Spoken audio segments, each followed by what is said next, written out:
Ali Reza mengalahkan Sergei Karyakin pada lanjutan hari ke-8 Norway Chess. Uniknya, kemenangan ini didapat dalam tema pembukaan Cecilia Najdorf yang selalu mengalami kekalahan di level Grandmaster Super. Pada langkah ke-6, Sergei Karyakin memainkan H3, dikenal sebagai Adam Setek. Ali Reza mendorong E5 mengusir kuda kembali ke petak F3. Lalu gajah E7, kemudian G4, H6, dan benteng G1 bermaksud menyerang di sayap raja. Karena itu Ali Reza tidak rokade ke sayap raja. Dia melanjutkan menteri C7, kuda H4, dan G6, kuda G2, lalu gajah E6, kuda E3, dan kuda D7. Karyakin meneruskan H4, menteri C6, dan sesudah menteri F3 memusatkan kekuatan di sayap raja, Ali Reza menaruh kuda di petak C5, gajah G2, lalu kuda A4. Di sini pada langkah ke-16 kesalahan dilakukan Karyakin, kuda D5. Ali Reza menghilangkan kuda menteri, mengancam pion, dan Karyakin menghilangkan kuda raja, skak. Gajah makan, menteri makan gajah, mengancam benteng, kemudian raja D7. Di sini pion tidak bisa mengambil kuda karena menteri makan pion skak, mendapat benteng.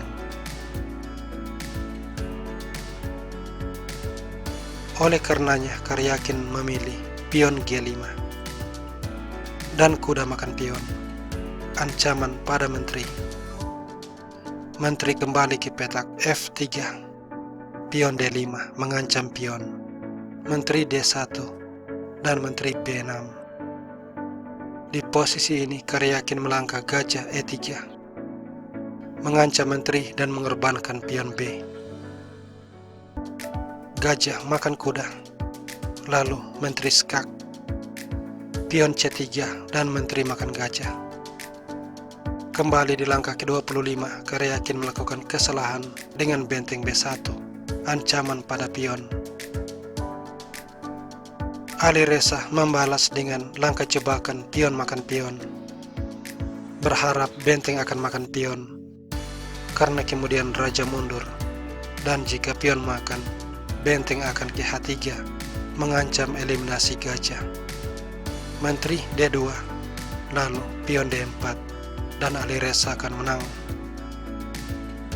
Karyakin melihat hal ini, jadi dia mencoba benteng B4, dibalas D4.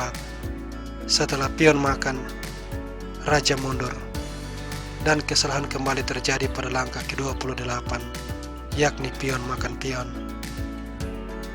Dari titik ini, Ali Reza segera menyerang. Pertama, benteng H3 dimainkan, ancaman eliminasi gajah. Karyakin mempertahankan diri dengan menghindarkan raja ke petak D2. Kemudian gajah F5, ancaman skak, menteri B3, lalu benteng C8 memperbaharui ancaman skak. Benteng C1, benteng ditukar, raja makan, dan benteng skak. Raja D2, lalu B5.